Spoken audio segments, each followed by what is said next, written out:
Hey everyone, welcome to the show, My So-Called Fabulous. I'm Tiffany, and I got her back, y'all. I got her back again this season in season 7.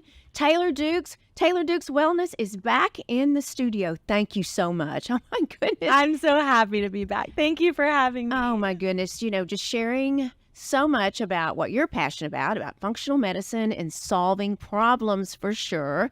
But if you go back earlier in the season, Taylor was on and we were talking about who is Taylor Dukes. Well, we're going to share the word across the world because the world does know, of course, but Taylor is one of my girls here in Fort Worth, but Taylor has Taylor Dukes Wellness, and she was on this show earlier in the season, and we were talking about functional medicine and her passion and how she came upon this fabulous career that she's in, her cancer struggle. And you know what? I was like, Taylor, will you please come back and talk about my gut, please?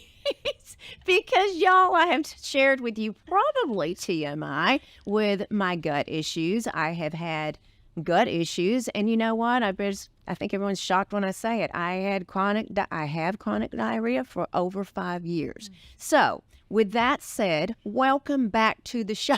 Thank you for having me. Gut health. It's one of my favorite topics, and it's something I'm so passionate about, but it's not always glamorous. It's not glamorous at all. And you know what? I kept dancing around it in 2023, talking about it, and I finally just said, just say it. Because I'm so proud of you. You know, people are like, what kind? Is it bloating? Is it constipation? Is it diarrhea? So with that said, welcome back, and let's just dive in because Taylor, everyone I talk to has gut issues. Does everyone have gut issues? Like, I don't know one person. It's common. I mean, it's definitely one of those things I think it's more prevalent, like our fast-paced society, the food is different. There's lots of inflammatory food. So I think now more than ever, people have gut issues. I do talk to people that don't have gut issues, surprisingly, So and sometimes you do a stool test on them and you're like, well, you have this that's off. And I think, let me just also say that too. People have normalized having gut issues. So people, when they say they don't, yeah, they're bloated after meals. It's like, well, that's not normal. A lot of people, just because it's common doesn't mean it's normal. So I do think there are people without gut issues, but I think now more than ever, it is a thing. And just because it's, common doesn't mean it should be normal. And we have to normalize what's normal. Right. I've asked this, and I've asked providers one after the other, like, what happened? It's almost like what came first, the chicken or the egg? But it could be our food supply, the supply chain, right? I think it's for sure a contributing factor. I mean, I have patients that I've worked with that they can't eat gluten. Now, they're not celiac, where they have autoimmune, major issues when they eat gluten, like violently sick. But I do have people that are very gluten sensitive. They feel it in their joints. It affects their bowels, their mood, energy. But then they go to Europe, and they can go on the Euro trip and eat all the gluten in the bread there. And so it makes you wonder, is it the gluten or is it the way that it's processed and hybridized and sprayed and all the things? And I know you can kind of get down a rabbit trail, but I do think it's the way some of our food is processed this day and age. It is, right? Because, I grew up, my degree is food science and nutrition, okay, at TCU. Food science and nutrition, we were trying to determine in the 80s how to make food last longer on the shelf, okay? Things have changed, thank goodness. But I grew up in that time, and honestly, Taylor, I grew up, my parents, raised animals and would harvest from the garden. So we grew up really clean. I worry about pesticides too, because it's also environmental, right? We're inundated with toxins on a daily basis. Food, water, our environments, products. It's just, life is different than what it used to be. And even talking to my grandfather, he's 92, healthy as a horse. He was a colonel in the army, lives on his own, cleans his house on his own. He's never heard of certain modern day diseases, like young people getting cancer, autism. He's like, what is that? You have to look at how advanced our medical society is and then look at, why are we the sickest we've ever been when we should be really far ahead of the curve? And you can't help but to think, like, what changed, what's different? And I do think food and environmental chemicals, it's multiple contributing factors. Overprescription of antibiotics, it's a lot of different things. It's a lot of but our poor guts, because I remember I grew up in a country town, and I remember the doctor, he's no longer alive, but we had penicillin in the refrigerator and just would take a swig out of it, the pink stuff, if we had a sore throat or something. That was the environment I grew up. And I'm assuming that that's a problem now, because last week I was sick and they wanted me to take antibiotics. And I said, no, I'm just going to wait this out because I've listened to you and I've listened to other providers. That's true, right? Yeah. And I always tell people, like, there's totally a time and place for antibiotics. You know, like if you have a complicated UTI that's progressing up to your kidneys, that could be really problematic. So you want to treat that. You know, I'm not anti-antibiotics. Like there are totally times and places, but I think they're overprescribed. They're handed out like candy. You know, even when I was doing my nurse practitioner rotation, the doctor was like, well, they had some fluid in the ears, but it's called the crowd pleaser. You got to give them the crowd pleaser. They came, they took off work, they're paying for a doctor's visit. So just give them antibiotics and a steroid, you know? And I think, not to say that you should suffer at home, but there are times and places for antibiotics, but they're overprescribed for sure. And they can have detrimental effects on our gut and other things. You know, they can lead to candida and fungal overgrowth. So I'm not anti-antibiotics. I'm just use as needed, right, appropriately. Y'all, let me interrupt the show for just a minute to introduce you to one of my new favorite products. Following my breast explant surgery, I discovered ASEA and have been using Renew 28 ever since. Seriously, I'm not sure how I ever lived without this product. The fabulous gel has helped fluff my breasts post-surgery, reduce the crepiness on my arms, tighten and smooth my face, and help heal a nasty scar on my daughter's foot. I'm serious, it's so fabulous. This will continue to be a staple in my home for sure. You will just love the youthful appearance it provides and the hydrated, smooth way your skin will feel. I love all the ASEA products I've tried, and I'm sure you will too. Learn more and shop at shopasea.com/Tiffany Blackmon. And again, that's shopasea.com/Tiffany Blackmon, or click the link in the show notes.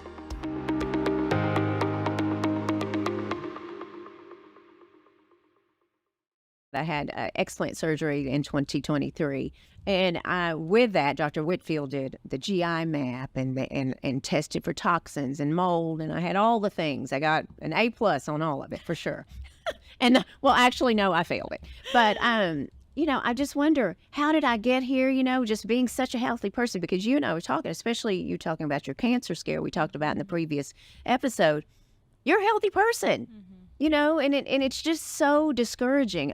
I always ask my husband, which is extremely healthy, like, what is happening? How did we get here? You know what I mean? And you've explained it, how the gut is formed, right? Yeah. I mean, it's just one of those things. I feel like now more than ever in our society, we have to be hyper vigilant about reading ingredient labels, sourcing of food, what our food's sprayed in. You know, we can't be perfectionists. We do the best we can with what we have. But now more than ever, we have to be on guard. We have to be intentionally detoxing on a daily basis, like just protecting ourselves. And we can't go be Amish and live in the woods and, you know, like just not go to grocery stores and eat the food at restaurants. But I do think we have to help make our bodies more resilient because it's under stress, physical stress, emotional stress. Our food supply is different. You know, there are just so many contributing factors that we just have to be more proactive now more than ever. Right. You just said in the sentence, a couple of sentences ago, intentionally detoxing on a daily basis. What does that mean? So what I tell people is, like, now more than ever, our bodies, our environments, we're inundated with toxins, like chemicals that were not allowed 20 years ago, whether it's in beauty products, cosmetics, cleaning products. We have so many, you know, even the term natural fragrance, like there's thousands of things that could fall under that category. And it sounds good. Natural fragrance. It's natural. It must be an essential oil. No, it can be a lot of hormone, endocrine disrupting chemicals. And so because there's so many chemicals, especially for women with the products we put on our skin, you know, the water we drink, the food we eat, now we have to be really intentional about how do we detox those things on a daily basis, because it's not about living in a bubble. But for me, I always tell people, like, in your home, control the controllables, you know, like 80-20. 80% of the time, you're super healthy, you're making good choices. 20% of the time, your body should be strong and resilient, that you can go eat out and feel okay. And that's okay, because that's important too for our mental health, to spend time with loved ones and go on vacation and travel. And so, but on the detox on a daily basis, just going to the bathroom daily, having a bowel movement, you know, people that are constipated, that's a way that we detox. Drinking enough water, sweating, you know, those are just practical things you could do on a daily basis to detox. And that's a no-brainer. Yeah. All of that should happen, right? You know, tell me about what is actually normal and what is not normal, because I do have people that I've heard and talked to, friends are going, oh my gosh, I'm so bloated. I'm so bloated today. I must be near my period. I must do this, or I ate that, or whatever. What is normal? Like the people listening now are like, gosh, I didn't realize. People are going to be like, shoot, I have gut issues. So Thanks, Taylor and Tiffany. Sorry, guys, but here I am passionate about providing resources. So, don't settle for this as normal. However, people should be going to the bathroom 1 to 2 times a day. Solid bowel movements. Not 15. I can't even imagine. That is It's a true story. I mean, It's a true story. and we were kind of talking off the air, like it's not just what you eat, it's what you digest and absorb. So not only is it an inconvenience, but you can feel weak, depleted. What you eat, if you're spending money on all this healthy food and you're not absorbing it, it's going right through you. That's just so hard. But I think having bowel movements twice a day, formed bowel movements, we can get into the Bristol stool chart. If you're curious, go Google it. You can see what a normal stool looks like. And that's normal. Yes, when you're on your period, you shouldn't be having debilitated period cramps or you're having to be in bed on a heating pad all day or in a bathtub with Epsom salt. Like there's something inflammatory going on. Again, we've normalized female hormone issues. However, it is normal to be a little bit more inflamed during the cycle as the body is, getting rid of some things. But bloating is not normal. Burping is not normal consistently.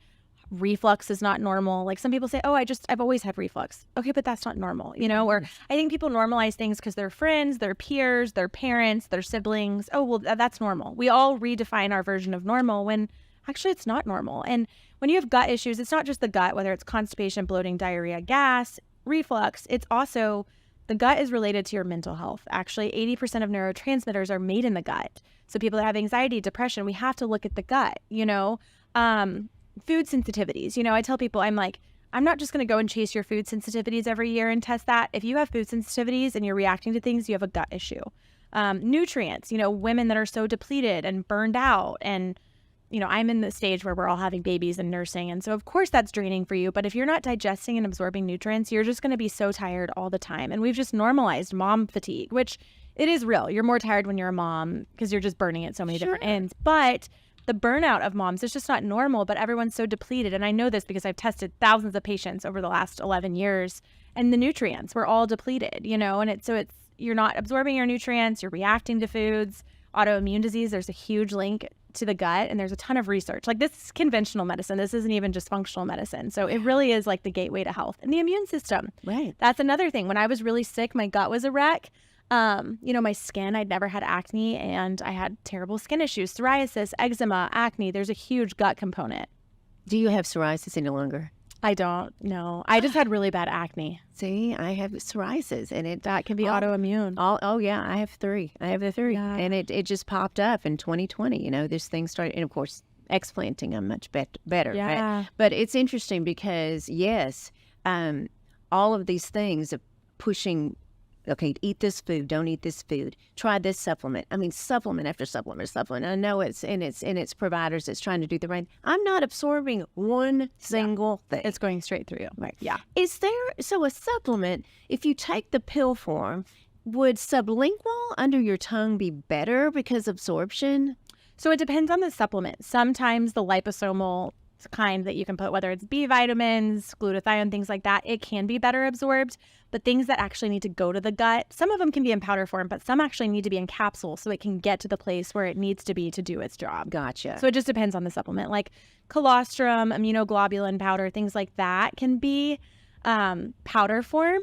But then, like probiotics, digestive enzymes, they need to be at the right spot in the GI tract. So. Okay, so it's just depends. Now, Taylor, I've asked you this before the show. I'm taking advantage of having you. That's my favorite topic. I'm just talking so much about this. But is when you're talking about the gut and what we have going on, is there a one size fits all? No. Right? No. And there's just not. And I wish there was. I wish there was this 5-step process you do, which a lot of people do, the 5R protocol. You remove whatever pathogens, you re-inoculate with good bacteria, you replace digestive enzymes, things like that. But there's no, even though the idea of the protocol may be the same, what everybody needs is different. And that's why I'm such a huge advocate of test, don't guess. Even if someone has the same symptoms, they could have completely different issues. When it comes to diarrhea, like when I look at a patient, I'm like, okay, is their gallbladder functioning? Okay, do they have a gallbladder? Do they have a history of parasites? Do they have SIBO, small intestinal bacterial overgrowth? So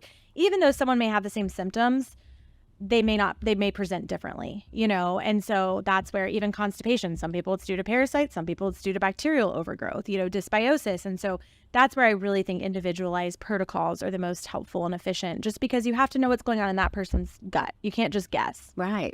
And there's so many things. There's so many, I don't know what to call them, fad diets or fad cleanses. And, I've done all that. And I've probably done more harm than good. Is that right? Is that fair to say? I feel like I always tell people, I'm like, be wary of quick solutions. Yes. Like just the fast, quick fix. It's too good to be true. Now, I will say there are certain things, like people that have minor gut issues, there are certain resets that they can do, or a bundle of generally good supplements. And sometimes that's all they need. And it refixes and rebalances them.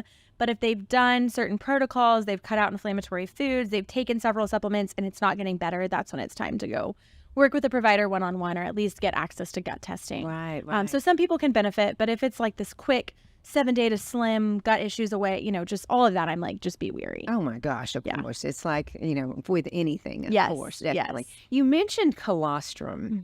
Mm-hmm. My sister's in love with colostrum, and she has my husband. I actually started it, and then I stopped everything. Yeah.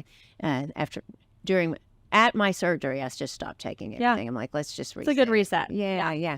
So tell us about colostrum, because you love colostrum, right? I do. I think it can be really helpful in most people don't know what colostrum is until you have a kid, but it's like the golden milk is what you say. And it truly is. It's like the first antibodies and immunoglobulins that are excreted from a mother when they're nursing a baby, or to, a cow or whatever. And so I love colostrum, and it's concentrated immunoglobulins essentially, which help the immune system do its thing. It can help heal the gut. It can help hair, skin, nails, of course, immunity, heal and seal the gut. There's a lot of colostrums out there. Obviously, a lot of people are sensitive to dairy, so you do have to be careful if you're dairy sensitive to some of these colostrums. But yes, it can be really helpful, and I do love it, and it definitely has its place. Yeah. Does it take time to get in your system and to take, because of course, it's not working. Yeah. Right. No, it does take time. And I think some people, it's not like, I think it's a lot of rage right now. There are some certain brands that are out there, and they clearly are marketing and doing the things, which it is helpful. But I also think it's not the quick fix. For some people, it can really help, but others, it's like, if they already have a parasite and they're not digesting foods properly and they have bacterial imbalances, that might help with one component, but there are still layers to the protocol that someone might need. You mentioned it in the podcast earlier in the season, the onion, peeling of the onion. Yeah, and that's so true. I did try colostrum, a specific brand. My sister had me on, and I was tolerated it very well, but then I stopped. But I went on a trip, and I used a different brand that had travel packs, and sick, made me like indigestion. But I wonder if there was a flavor component. It was like it could have been an additive or something. It could have been. Yeah. And that's the thing. Sometimes it's not the active ingredient. Sometimes it's the inactive ingredients that can trigger people too.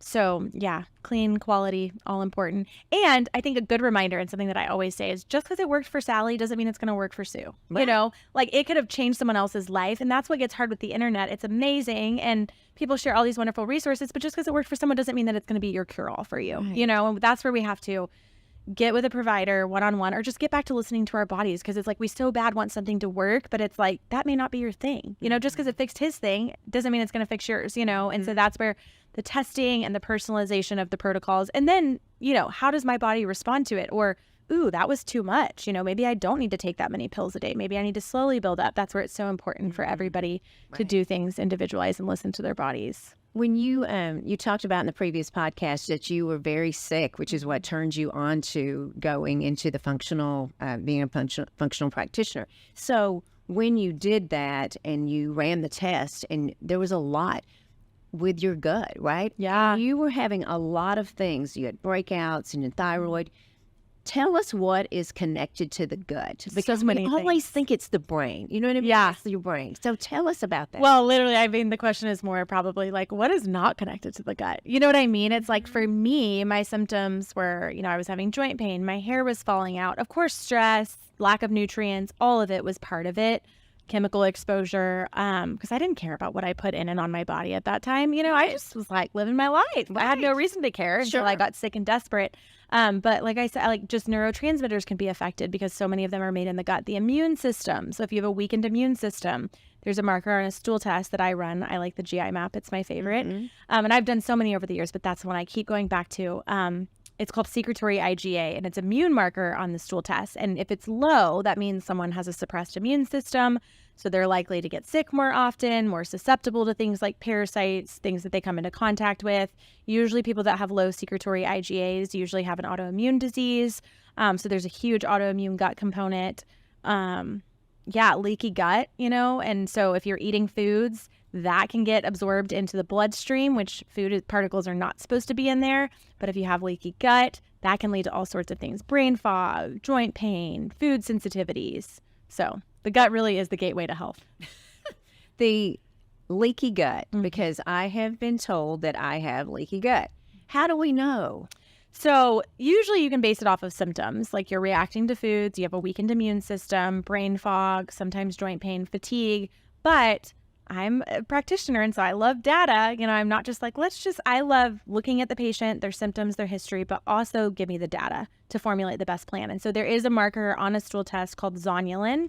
And if that is elevated, that's an indicator that you have leaky gut. Well, I guess I'm the one. Yeah, because we're working on repairing that. And I've seen documentaries and I've seen all these things, the commercials, goodness gracious, stay up late at night. But like, will it ever be repaired? It can be repaired. It can take a long time. And that's what I tell patients. Like, I think our medical system and just our person, like just everything's so quick and easy. You go to Amazon Prime and something's at your doorstep that night or the next day. We want everything so quickly. And that's what's so hard, even with the functional medicine approach, because even though, okay, I'm going to go this route, but it can take time. And the gut can take 6 months to a year to heal. And that's what I tell people. And it sounds discouraging. And I was there and the doctor told me that. And I was like, I know. But it can heal itself when it's fueled properly and given a customized protocol and you're eating clean. And again, it's not perfection, but when you can do the best you can, like you can heal the gut, and I've seen before and after stool tests, but it does take time. It takes time. And that's what's hard, because people are being patient in their protocols and they're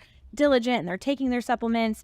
And I remember for me, it was all of a sudden like I was looking back and I was like, wait, I haven't gotten sick in 6 months. I used to be the girl that anyone coughed and I would get sick, or anytime I traveled. And so sometimes it's slow wins along the way. It's not this like, oh, I've arrived, but the gut can take a long time to heal. And it didn't happen overnight. No.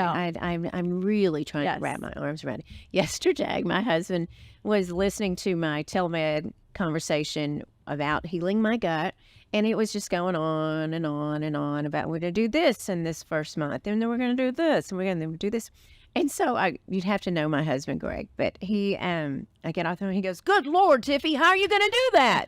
I'm like, well, I don't know at this point. But help me. I'm really encouraged right now, Greg. So it's just a lot. It's a commitment. But when you're desperate, You'll do anything. I know. But one phase at a time. And that's why I tell people in protocols, you really do have to take it one at a time. And then it's like, okay, this month I'm focusing on this. And I feel like whether it's taking a new supplement, eating a certain way, once you get that down, then you can build upon that, Right. Okay, I'm doing this, and it's all over TikTok, but actually I have a provider that's telling me, scraping my tongue and using this specific black, it's not charcoal, toothpaste, that should help my gut. And I'm like, I'm in. You're like, tell me. I scrape my tongue every morning. And it's so funny when I tell people, if people have root canals or any dental issues, if you're constantly swallowing that bad bacteria that's infected, you can be getting it in your gut. So the mouth is the gut, and even I tell people, like, a practical tip for you listeners is sit down, chew your food. Digestion doesn't begin in your small intestine. It begins in the gut. In your mouth. Yeah, really. And so just those salivary enzymes to help break down food, it's the mouth is connected to the gut. And so, tongue scraping is super important in the morning before you're going and drinking all your water and doing all the things, because you can get a cheap little stainless steel tongue scraper on Amazon. I think I have like Dr. Tongues or something. Yes. But it's helpful. So I was asking, of course I'm watching TikTok, but I'm scraping it, just keep scraping it. It's like 2 or 3 minutes later. And so I was asking Krista, our friend that helps me, she goes, just a few times. I do it a few times. I'm like, shoot, am I doing it wrong?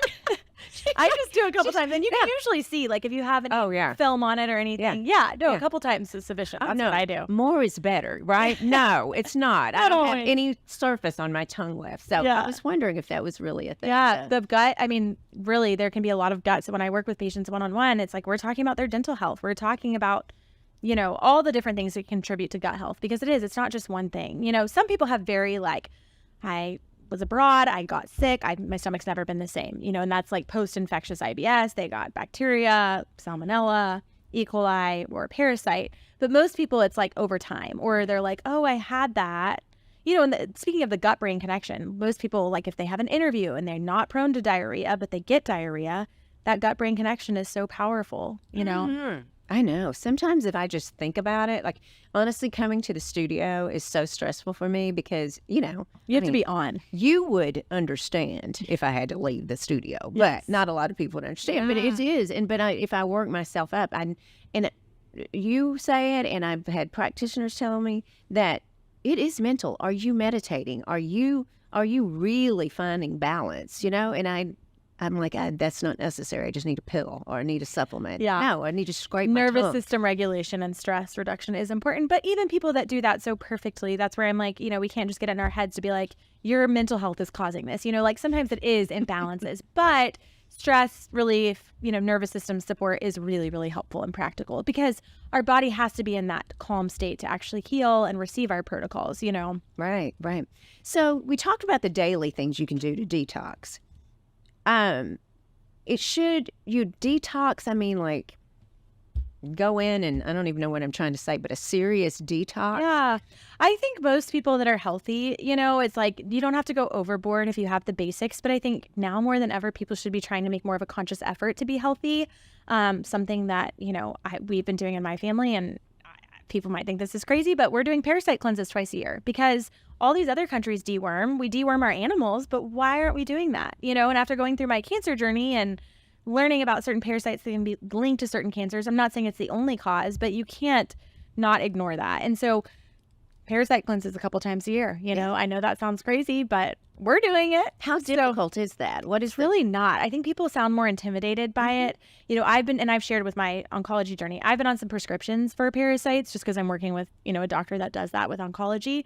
But, you know, you can get CellCore kits and do it. You know, within my community, most people are intimidated, and this spring we're doing a guided parasite cleanse because it's like people want to do it. They just don't know what to take or how to take. So we're practically equipping them. And so it's really not as hard as you would think. And yeah, it just made sense. I'm like, we literally deworm our dog, like, and other countries do this, but why don't we, you know? Right. So yeah. And I do think there are times and places. I think, you know, if you've overindulged, been on vacation, you need to do a little reset. But it's like, you don't have to do these extreme cleanses and diets all the time. But we do live in a toxic world. And so maybe committing, you know, 2 months out of a year to doing, I know a lot of people do Whole30 in January, but just do something to get back on track, you know. Absolutely. January is a perfect time. So you talk about travel. So what can we do to prepare for travel that would make it a better experience and we wouldn't come back perhaps with parasites or... Yeah, and that's hard for me because a lot of my illness, like, I can't associate and blame it on these mission trips, but I did get really, really sick in Africa, and then Ecuador. I was so sick I ended up having to be flown home earlier. And so I still go to Mexico. I was in Mexico last month. You know what I mean? But we're mindful of what we can. You know, sometimes cooked food is better than a bunch of raw food because that's washed in the water. And even if you're drinking clean water, if you're eating all the salads trying to be healthy, that can be washed in the water. So being mindful of what you're eating, probably not eating street tacos, things like that, you know, off the side of the road. But also there are things that you can do, and something that I personally do. So when I go to Mexico, I take activated charcoal. It's like a little binder, and I take it every day on an empty stomach because it can help bind any pathogens that you come into contact with. Or if someone in my family, I don't make my whole family do that, but it's like if someone else got the stomach bug, you would give it to them because it can help bind the pathogen, whether it's parasite, bacteria, viral, and just get it out. Nice. So traveling with activated charcoal. There's a homeopathy. The brand is Boron. You can find it at most health food stores. You don't have to order it online. It's called Arsenicum album, and you can take that. It's for food poisoning, which a lot of times food poisoning, you know, it's bacterial, viral, parasitic in nature. So having that on hand, and these are cheap things. Like, these don't have to be expensive supplements, but those two things are really, really helpful. Well, that is information that we need because I do have people ask me, so you do travel, and I do. We are careful, but think about it. Just Yeah. what you just said. I don't eat from places that I really can't trust. I usually just stay in our area, but still, it is what it is. And if you have gut issues and your immune system's compromised, you're going to be the one that's more susceptible to those things. So it is important about building that up and not living in fear. You got to go experience and vacation and live, but it is one of those things that you can be more susceptible. Absolutely. What food should we avoid? When you're healing your gut. Yes, and in prevention. Maintenance, yeah. So I talk a lot about the 80-20 lifestyle. 80% of the time you're making really good, healthy, conscious choices. 20% of the time you're eating out. You can't control the inflammatory oils and foods. That's what's so hard. Even some of our greatest restaurants in Fort Worth, they use inflammatory foods, and it's just inflammatory oils. And so, again, progress, not perfection. You do the best you can.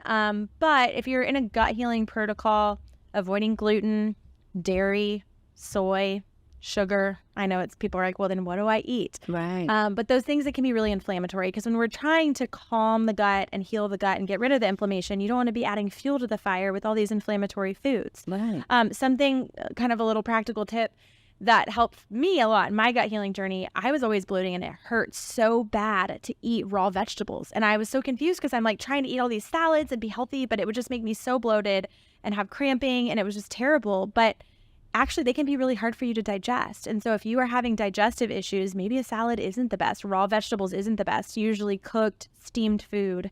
In fact, one of the recipes that's like the biggest hit on my website is the gut healing green soup. And that came out of my season of sickness because everything I ate, I was reacting to. And so I found my mom did it for me, and then it just stuck. And now, 14 years later, people are making it for fun for their families. But what it is I would just steam all my vegetables in bone broth and then puree it, like almost like baby food. I was like getting myself back to basics with baby food, and it's good. Mm-hmm. And that's really what helped me, is really cooking down, steaming a lot of vegetables, pureeing when people have major bloating issues. I know that sounds terrible, like you don't want to eat baby food, but really calming gut healing foods versus a bunch of raw foods that are really hard to digest. Right. Difficult to digest. Yeah. And you talked about earlier the gluten here versus going to Europe. That is amazing to me. I've had doctors tell me that before. Yeah. I've had so many patients that are sensitive to gluten. Again, they don't have celiac, but they're sensitive, and they go to Europe and they eat the gluten. Same thing with the wine.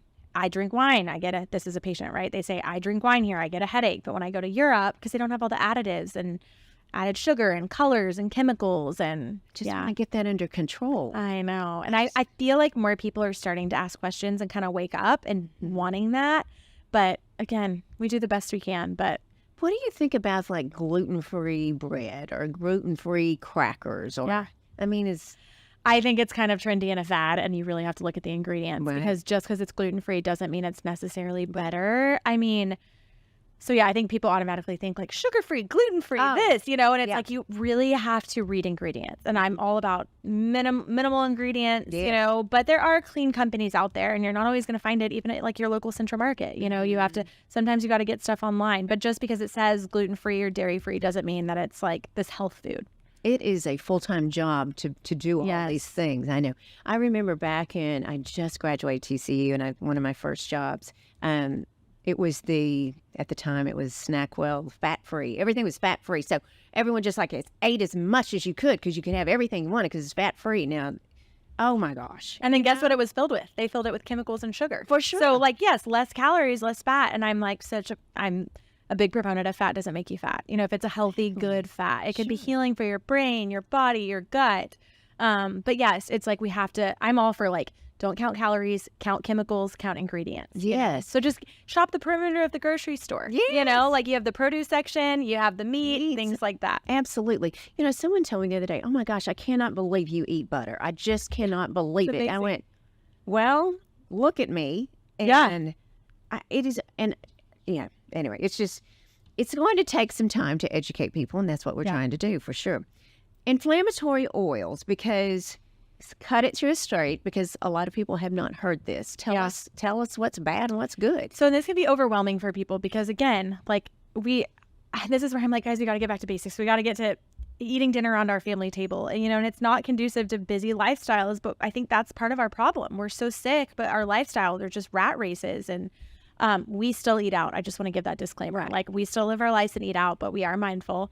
But inflammatory oils. So Instead of olive oil, avocado, coconut, even butter. Like I would rather every restaurant we go to cook their stuff in butter. You know, it does great in high temperature heat. It's one ingredient. It's way more natural. But what our food industry have done is they're really cheap, and that's why a lot of restaurants will prefer that. But vegetable oil, which sounds healthy, but it's not, canola oil, cottonseed oil, all these inflammatory oils. And it's not just the oil itself, it's the way if you look into the processing, you guys can go YouTube it. It is so gross what they do. It's like sludge. And so it's in all these ingredients, you know. You really have to look at labels and ask restaurants. And it's just hard, but they're so inflammatory. And I think, like we talk about tobacco and secondhand smoke, I think that in 10 to 15 years from now, people are going to be talking about inflammatory seed oils and all the health issues that it caused. I really do. Do you really? I do. And it's hard because you want to eat out and live your life, and we still do, but... Right.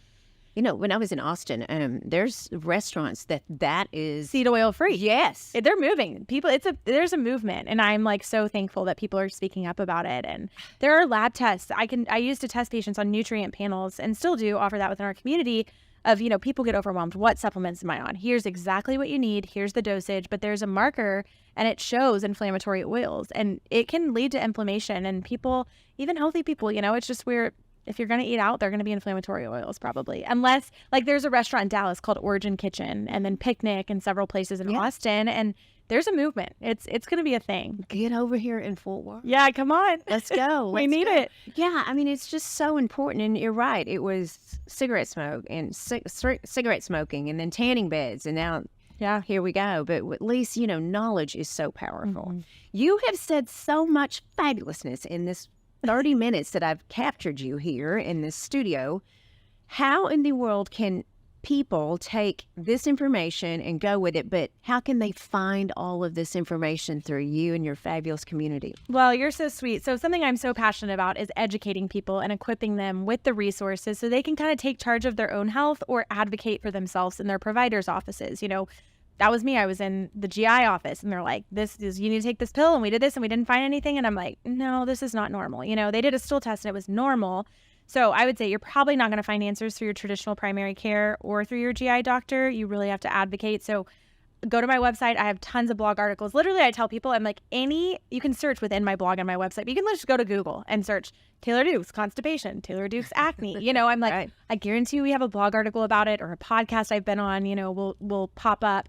And take that information, implement what you can. If you're not getting better, or you've had years of it and you already eat clean and do all the things, that's when it's time to probably get a stool test or do a little gut reset. And so one way that we practically help people is we have a gut program. It's called Get Your Gut Right.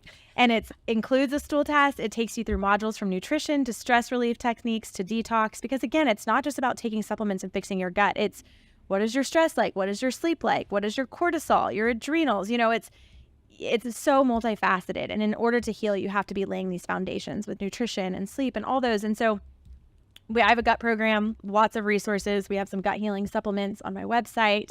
But I'm so passionate about gut health because that was a part of my story. And I feel like when your gut, there's that joke of saying, like, I got 99 problems, but when you heal your gut, 95 of them go away. No joke. And it's seriously the truth. And I've seen that in clinical practice, and I've seen that in my story. And so I'm so passionate. I'm like, once you heal the gut, so many other things fall into place. It's amazing. And so that's why I'm really, gut health is not the problem behind everything, but truly so many things can be resolved when that foundation is where it's supposed to be. And I believe it. I mean, I believe it, and I cannot wait to heal this. I'm in month 1. You will heal.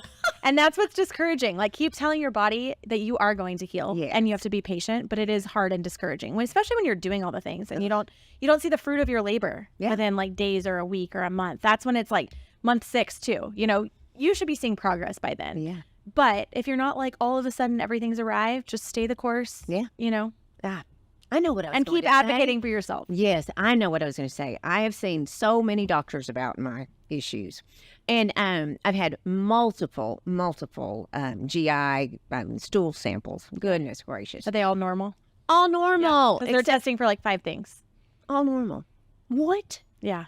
I No, just and saw then a you do a doctor- GI map, and it's like, wait, you have leaky gut, you have a parasite. Oh. It makes you feel normal in your head because you're like, am I crazy? Like, this is not normal. For sure, because I was like, oh gosh, it's normal. I've just had multiple, and no, we're going in a little deeper. So Yeah. literally going. Yeah, that's where a functional medicine stool test, like, diagnostic solutions, Genova, doctor's data. Those are all really important to show what's going on at a cellular level. Yeah. I am so excited that you are here and sharing this, because the number of people that ask me about this, because we're talking about it. That's another thing. We're talking about poop. Or the lack about it. Oh yeah, I share so much poop on my Instagram. I'm like, more than people want to know. I'm like, you go Google the Bristol stool chart. You go through my gut highlights. I got it. I got you. I know. Well, thank you so much for being here. And I know you're helping so many people in your beautiful family that you get to spend time with, and you're living your passion here. I'm proud of you. Thank you for having me and letting me talk about one of my favorite topics. It was a joy. Y'all, thank you so much. Follow us along on Instagram, all the social platforms. Go to the website, and everyone, have a wonderful day. You have any questions at all, let us know. And y'all, you know what I'm going to say. Keep being fabulous.